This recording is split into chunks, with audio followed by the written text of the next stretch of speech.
मेरठ की sports industry का नाम पूरी दुनिया में है। 80% of the world players are playing with in Merit-made cricket bats equipment. कारोबार पे दो चीज़ों का असर पड़ रहा है। सबसे पहले असर है कोरोना। टोटल डुप्लीकेसी का काम है ऑनलाइन के अंदर। अब कस्टमर समझना नहीं चाहता उस दाम चीज़ को। इसको तराशने के लिए कारीगर दिन रात मेहनत करते हैं। यहाँ पर लकड़ी जो है, बैट की जो लकड़ी वो आती है। ये जो आप चिपका रहे हैं, लगभग कितनी पत्तियां जिनमें चिपकाते हैं जो बैट की वो बनती है हैंडल? इसे बनाने में 2 दिन लगते हैं। बैट में कम से कम आ जाती है 2000 रुपये की लगातार लगातार। ये हैंडल की भी लकड़ी जो है सिंगापुर से आती है। मेरठ की स्पोर्ट्स इंडस्ट्री का नाम पूरी दुनिया में है। यहाँ के बल्लों से विरोधी टीमों को हिंदुस्तान के खिलाड़ियों ने धूल चटाई है। कई बार देखा गया है कि बड़े बड़े क्रिकेट के धुरंधर यहाँ चोरी छिपे आते हैं और यहाँ से बैट खरीदते हैं, चले जाते हैं।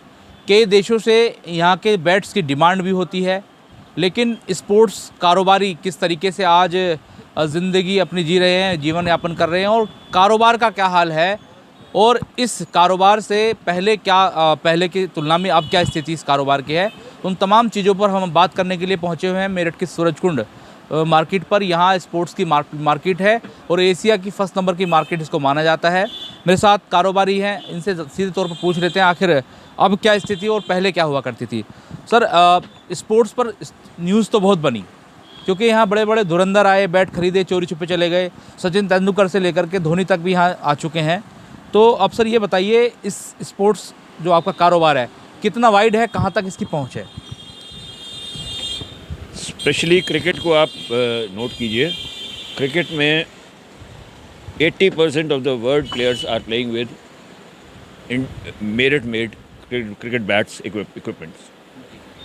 उसमें सबसे ज़्यादा ऑस्ट्रेलियन के प्लेयर्स हैं, इंग्लैंड के प्लेयर्स हैं, श्रीलंकन्स हैं। मेरठ में mainly SS, SG, SF, BDM, ये 4 ब्रांड वर्ल्ड को रूल कर रहे हैं। लेकिन हमें बड़ा दुख है कि हमारे चीफ मिनिस्टर साहब बहुत कुछ कर रहे हैं, लेकिन मेरठ स्पोर्ट्स इंडस्ट्री के लिए ज़्यादा कुछ नहीं किया गया। सर, मुझे लगता है कि पूर्व में जो है प्रधानमंत्री नरेंद्र मोदी यहाँ आए थे और पीछे एक इंडस्ट्री है जो जिम का सामान बनाते हैं, वहाँ पहुँचे थे, जिम किया था, फ़ोटो खिंचाए थे। तो आप लोगों ने तब प्रधानमंत्री से कोई इस तरह की बात नहीं रखी, चूँकि स्पोर्ट्स इंडस्ट्री धूल फाँक रही है आज? वो आए, लेकिन उसको प्रमोट नहीं किया गया। किसी की नॉलेज में नहीं रहा ज़्यादा, ना तो हमारी फेडरेशन की तरफ से कुछ वो हुआ और ना ही मीडिया की तरफ से भी। चुनिंदा लोगों को बुलाया गया था क्या? सोच ऐसी है, मतलब सारी इंडस्ट्री को नहीं बताया गया। सर, आपका नाम क्या है वैसे? दीपक तलवार। अच्छा तलवार जी, आपका यहाँ पर जो आप व्यापारी हैं, तो आप किसी इस व्यापार संघ से ताल्लुक़ रखते हैं या फिर ऐसी आम व्यापारी हैं? नहीं, हम हमारी सूरजकुंड स्पोर्ट्स इंडस्ट्री है, उसमें हम मंत्री के उस पर चल रहे हैं। अच्छा, तो तलवार जी, दिक्कत क्या आ रही है? क्योंकि स्पोर्ट्स का तो इस वक्त क्रेज बढ़ा है। पहले तो केवल इंडिया लेवल की टीमें खेला करती थी, देश मतलब इंटरनेशनल खेल हुआ करते थे, लेकिन अब तो देखा ही जा रहा है कि भाई आईपीएल आ गया और तमाम तरह के गेम्स आ गए हैं। कारोबार बढ़ना चाहिए था। क्रिकेट को हट के लीजिए आप, एथलेटिक्स में मेरठ की 2 लड़कियां वर्ल्ड एथलेटिक चैम्पियनशिप के अंडर 19 के पदक विजेता रह रही हैं, और सिलेक्शन भी हो गया उनका, और छोटे से गांव से आ रही हैं वो। तो मतलब एबिलिटी तो बहुत ज़्यादा है मेरठ में। क्रिकेट में तो सारी दुनिया देख रही है, एथलेटिक्स में भी बहुत ज़्यादा प्रमोशन हो रही है। लेकिन अगर गवर्नमेंट थोड़ा सा ध्यान दे हमारे तरफ, तो बहुत कुछ हो जाएगा। ठीक है, गवर्नमेंट सीधे चाहते हैं तवज्जो दे। सर, मेरा मानना ये है, प्रवीण कुमार से लेकर भुवनेश्वर कुमार तक आपके मेरठ से आते हैं। आपकी इंडस्ट्री का देश विदेश में नाम है। सर बोल रहे हैं कि 80% जो खिलाड़ी हैं मेरठ से बने हुए बल्लों से खेलते हैं। तो दिक्कत क्या है इस वक्त? जो हालात हैं स्पोर्ट्स इंडस्ट्री के वो काफ़ी धराशायी लगा रहे हैं, क्योंकि पहले देखा जाता था यहाँ जगह नहीं मिलती थी, बहुत लोग आते थे, लेकिन अब क्या समस्या है? कारोबार पर कितना फ़र्क पड़ रहा है? देखो जी, कारोबार पे दो चीज़ों का असर पड़ रहा है। सबसे पहली असर है कोरोना जो आया, कोरोना काल के बाद एक तो असर उसका, दूसरा असर है महंगाई का। सबसे पहले कोई भी व्यक्ति हो वो सबसे पहले अपनी बेसिक नीड पूरी करेगा। ये खेल का जो सामग्री है ये सबसे लास्ट में ही आती है, और माँ बाप आज की तारीख में अपने बच्चों को बाहर निकालने से भी संकोच कर रहे हैं। क्यों? बीमारी ऐसी फैल गई है, तो इस वजह से भी कारोबार पर बहुत फ़र्क है। और दूसरी बात, सरकार की ओर से देखा जाए, इन्होंने अभी पूर्व में यहाँ स्पोर्ट्स यूनिवर्सिटी की घोषणा करी थी, वो भी अच्छा सराहनीय कार्य रहा, लेकिन उसको भी अभी बनने में कई साल लग जाएंगे, शुरू होने में। और एक और मांग रही है स्पोर्ट्स व्यापारियों की, हमारी पूर्व में भी सरकार से काफ़ी टाइम से मांग होती आ रही है यहाँ पर एयरपोर्ट की, जिसकी वजह से कनेक्टिविटी में बहुत फ़र्क पड़ेगा, तो उसकी वजह से भी कारोबार पे असर है। एयरपोर्ट आने के बाद क्या लगता है कारोबार बढ़ेगा? एयरपोर्ट और ये खेल विश्वविद्यालय, इनसे फ़र्क पड़ेगा कारोबार पे। बाहर का जो व्यापारी है, जो बाहर के लोग हैं, तो वो ईज़िली आएंगे जाएंगे, क्योंकि अभी बाय रोड आपको पता ही है कितना मुश्किल होता है, समय भी लगता है। तो एयरपोर्ट से काफ़ी बेनिफिट मिलेगा स्पोर्ट्स इंडस्ट्रीज़ को भी।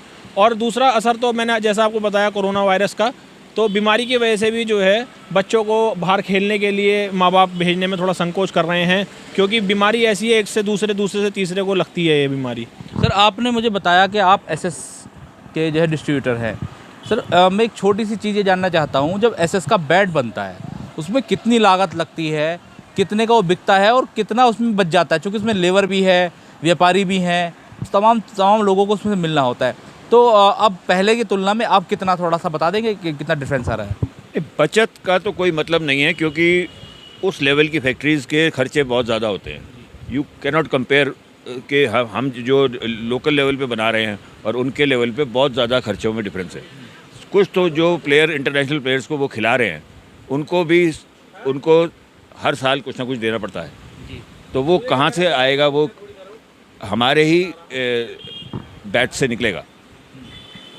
तो सर, मेरा कहने का मतलब ये है कि इंटरनेशनल खिलाड़ी खिला रहे हैं, ठीक है, नाम हो रहा है फैक्ट्री का, ब्रांड का, लेकिन एक आम कस्टमर अगर एसएस का बैट ख़रीदना चाहे तो अमूमन आपको क्या लगता है कि एक बैट उसको कितने का मिलता है और उसको वो कितने का पड़ता है व्यापारी को बना करके? क्योंकि हर एक व्यक्ति रेशो निकाल लेता है कि हमारी ये चीज़ इतने रुपए की बनती है, इतने की बिकती है, और व्यापारी को इतना बच जाता है। क्योंकि पहले शायद मुझे लगता है कि पहले अच्छी आमदनी होगी, लेकिन इस बार देखा जा रहा है कि महंगाई है, लकड़ी पर भी महंगाई होगी, हर चीज़ पर महंगाई है, तो कहीं ना कहीं लागत भी बढ़ी होगी। नहीं, लागत तो बढ़ती रहती है, वो तो गवर्नमेंट की ड्यूटीज़ बढ़ती हैं, इंफ्रास्ट्रक्चर बहुत ज़्यादा महंगा होता जा रहा है, तो वो तो कंपैरिजन नहीं है कोई ये तो कोई वो नहीं लिया जा सकता कि कितने का पड़ रहा है, कितना। हर फैक्ट्री में हर फैक्ट्री का खर्चा अलग है, हर फैक्ट्री का नीड्स अलग हैं, तो उस हिसाब से सब पड़ता रहता है। तो अभी आप क्या चाहते हैं जो स्पोर्ट्स इंडस्ट्री को आगे बढ़ावा मिले, प्रोत्साहन मिले, कुछ आप मांग करते हैं? हाँ, एक तो इंटरनेशनल लेवल का स्टेडियम यहाँ बनना चाहिए, जो कि प्रमोशन हो मेरठ के इंडस्ट्री की। अब आप देखें कि अब एसएस और एसजी ने दोनों ने अपने बैट्स के ऊपर भी मेरठ एनग्रेव करना शुरू कर दिया है, क्योंकि उनका ऑल ओवर द वर्ल्ड जा रहा है, तो मेरठ का भी नाम होगा उससे। पहले बैट के ऊपर मेरठ नहीं लिखा जा रहा था, अभी मेरठ भी लिखा जा रहा है, तो इसका मतलब दुनिया को पता लगेगा। एसएस तो सब जानते हैं, लेकिन एसएस कहाँ है ये कोई नहीं जानता था। अभी मेरठ लिखने से उसका प्रमोशन मेरठ का बहुत ज़्यादा हो गया कि एसएस मेरठ में ही है और मेरठ में ही इस लेवल का बैट बन रहा है जो वर्ल्ड का प्लेयर खेल रहा है। तो हमारे साथ व्यापारी थे, एक व्यापारी और हैं जिन्होंने यहाँ पर शॉप की हुई है। सर, आप मुझे बस इतना बता दीजिए, आप शॉप करके यहाँ बैठे हुए हैं, तो क्या पहले के मुकाबले कितनी आप जो है यहाँ सामान बेच पा रहे हैं? क्योंकि कहीं ना कहीं फ़र्क तो नज़र आ रहा होगा आपको। सर, ये जैसे कोरोना के बाद में जो है ज़्यादातर व्यापारी जो है, जो कस्टमर जो है वो ऑनलाइन प्रेफर करता है, ऑनलाइन प्रेफर करें। बाज़ारों में मंदी आ गई है उससे। अब ऑनलाइन के अंदर जब आदमी कस्टमर ख़रीदेगा उसे घर बैठे बैठे माल मिल जाता है, तो बाज़ारों में सन्नाटा हो गया है। तो आप लोग क्यों ऑनलाइन नहीं जाते? आप भी ऑनलाइन अपना ब्रांडिंग कीजिए। सर, ऑनलाइन इतना आसान नहीं है जितना आपने सोच लिया, क्योंकि कंपनी के आइटम बड़ा कंपटीशन है, ऑनलाइन के अंदर आदमी मंगाता है, यहाँ हम पे तो हमारी तो कोई चीज़ घर पे लैंडिंग कॉस्ट पड़ रही है 50 रुपये, पता अल्लाह वहाँ बिकी 40 रुपये, वहाँ नकली का बहुत काम है।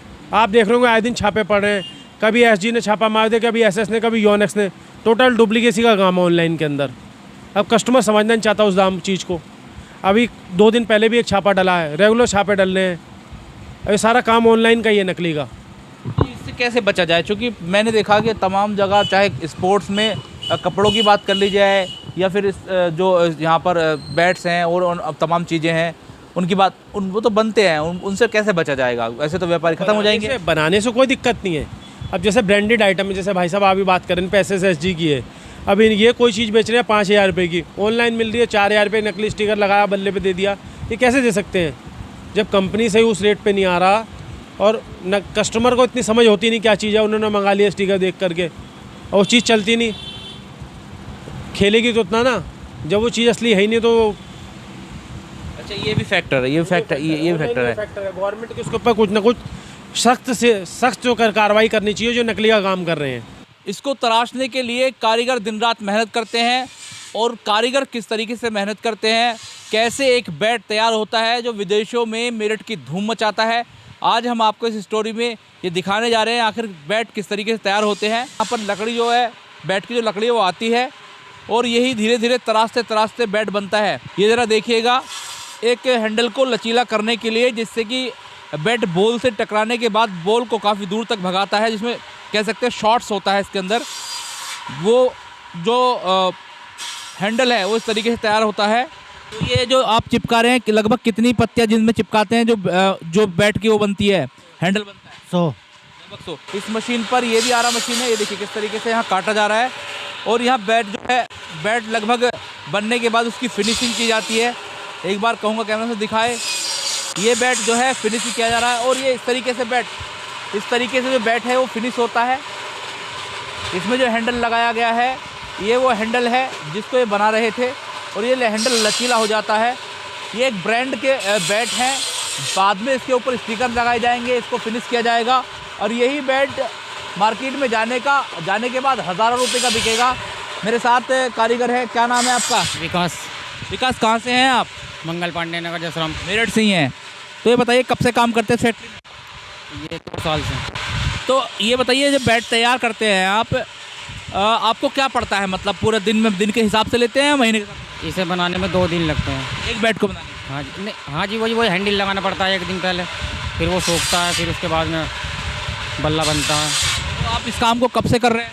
3 साल से। अभी नए हैं, मतलब 3 साल हुए हैं। ये जो बैट फिनिश होता है, तैयार होता है, इसकी कितनी कॉस्ट आती होगी, लगभग जानकारी है कुछ आपको? नहीं जी, मुझे नहीं। कितने रुपए का बिक जाता है ये भी जानकारी नहीं है? नहीं। अच्छा, आप क्या करते हैं बैट में जो आप बनाते हैं, आप कौन सा काम करते हैं? बट मैं हैंडल लगा के बस इन्हें बनाता हूँ, लेदर भी, टेनिस, कश्मीरी भी। अच्छा, कौन सा बैट है? कश्मीरी बैट है, तो इसका तो बड़ा नाम है। हाँ जी। आप केवल हैंडल लगा करके फिनिश करने का काम कर रहे हैं? जैसे प्रेस वरेस सब करते हैं। प्रेस वरेस भी कर रहे हैं। फिनिश बैट कहाँ है आपके? अंदर है। तो कितने डिपार्टमेंट काम करते हैं यहाँ पर? वाला हो गया, रिफिनिश वाला भी हो गया, 3 जने काम करते हैं इसमें। आगे भी चलते हैं, देखते हैं कि आगे क्या कुछ हो रहा है। मेरठ के बैट्स का दुनिया में नाम है, बड़े बड़े जो खिलाड़ियाँ खरीदने मेरठ में आते हैं। तो मैं थोड़ा सा ये जानना चाहूँगा, ये क्या प्रोसीजर होता है बैट बनाने का, थोड़ा सा बता देंगे? बैट कैसे बनता है, बैट में कितनी लागत आती है लगभग, और जब इसको बेचने का नंबर आता है तो फिर कितने तक का बिक जाता है? बैट में कम से कम आ जाती है 2000 रुपये की लागत आती है। लागत आती है। अच्छा, उसमें 3000 का भी बिक जाओ, 4 का भी बिक जाओ, ऊपर भी बिक सकता है। अच्छा, लेदर का अलग होता होगा, कोस्को का अलग होता है, तो दोनों अलग अलग होते हैं। लेदर अलग, वैसा अलग।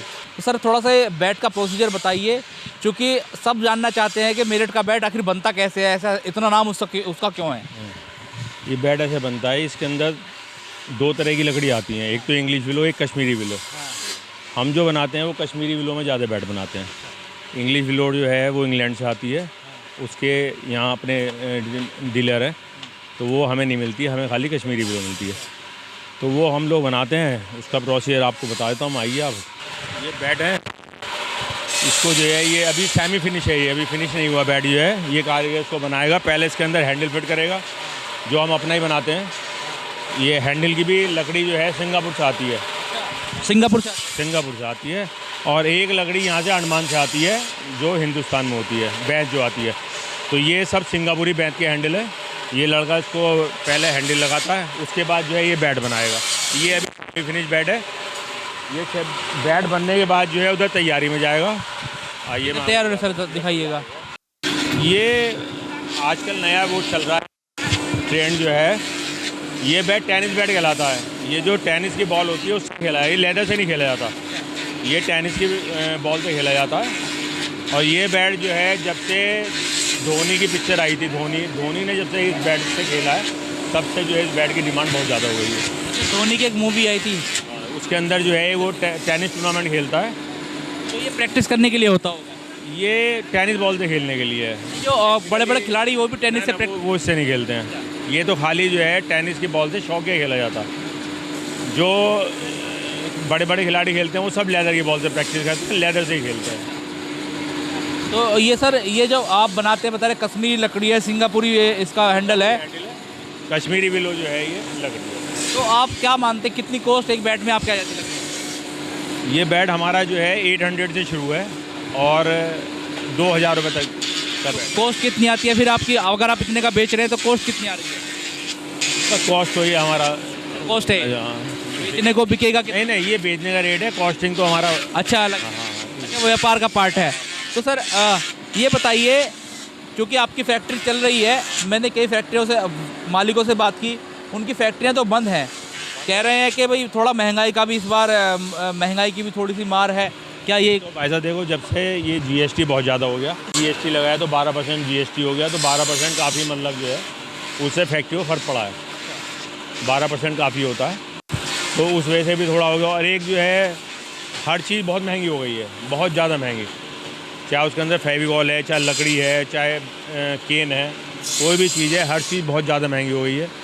तो उस वजह से जो है फैक्ट्रियों को बहुत दिक्कत आ रही है और काफ़ी फैक्ट्रियाँ बंद हैं। उससे डिमांड भी आजकल कारोबार पर क्या फ़र्क है? क्योंकि विदेशों में तो डिमांड शायद अभी भी इतनी है बैट्स की जितनी पहले हुआ करती। विदेशों में, लेकिन हम लोग मतलब यहाँ बहुत कम लोग हैं जो एक्सपोर्ट करते हैं। वो बड़ी बड़ी कंपनियाँ हैं, जैसे ऐसे हो गए, SG हो गए, PR, ये बड़ी कंपनियाँ जो हैं। हम लोगों का काम, सब लोग हिंदुस्तान में ही है, हम लोग बाहर एक्सपोर्ट नहीं करते। तो उन कंपनियों पे इसलिए फ़र्क नहीं पड़ा, हम लोगों पे जो है थोड़ा। जो अंदर स्वदेशी कंपनियां अंदर ही बेच रही हैं हिंदुस्तान के अंदर, और क्रेज़ तो क्रिकेट का है ही, क्रेज़ तो कम नहीं हुआ, बावजूद इसके कारोबार पर फ़र्क पड़ा। कारोबार पर महंगाई की वजह से फ़र्क पड़ रहा है। तो ये हमारे साथ प्रोडक्ट ऐसा है कि इसका ये कोई वैसी आइटम बच्चों की फिजिकल उसकी है। एक तरफ तो गवर्नमेंट कह रही है कि हर बच्चे को जो है फिजिकल एक्टिविटी में भाग लेना चाहिए, दूसरी तरफ आप इतना टैक्स लगा रहे हैं। तो हमारी तो डिमांड ये है कि भाई इसको 5% पे लाना चाहिए। आपका पूरा नाम और डेजिग्नेशन? मेरा अजय गुप्ता नाम है और मैं ये फैक्ट्री मेरी है। मेरठ के ब्रांड पर अब मेरठ का नाम आएगा, तो ऐसे में इन लोगों की सीधी सीधी मांग भी यही है कि इसको उत्थान देने के लिए कोई इस पर ध्यान दे, प्रधानमंत्री, मुख्यमंत्री या कोई भी इस पर ध्यान देंगे तो शायद इंडस्ट्री एक बार फिर अपना उछाल मारने लगेगी। अपने सहयोगी अनमोल गर्ग के साथ मैं Manohar Chauhan, news watch India, Meerut. Meerut की स्पोर्ट्स इंडस्ट्री का नाम पूरी दुनिया में है। 80% of the world players are playing with Merit-made cricket bats equipment. कारोबार पे दो चीज़ों का असर पड़ रहा है। सबसे पहली असर है कोरोना। टोटल डुप्लीकेसी का काम है ऑनलाइन के अंदर। अब कस्टमर समझना नहीं चाहता उस दाम चीज़ को। इसको तराशने के लिए कारीगर दिन रात मेहनत करते हैं। यहाँ पर लकड़ी जो है, बैट की जो लकड़ी है वो आती है। ये जो आप चिपका रहे हैं, लगभग कितनी पत्तियाँ जिनमें चिपकाते हैं जो बैट की वो बनती है हैंडल? तो इसे बनाने में 2 दिन लगते हैं। बैट में कम से कम आ जाती है 2000 रुपये की लगातार लागत आती है। ये हैंडल की भी लकड़ी जो है सिंगापुर से आती है।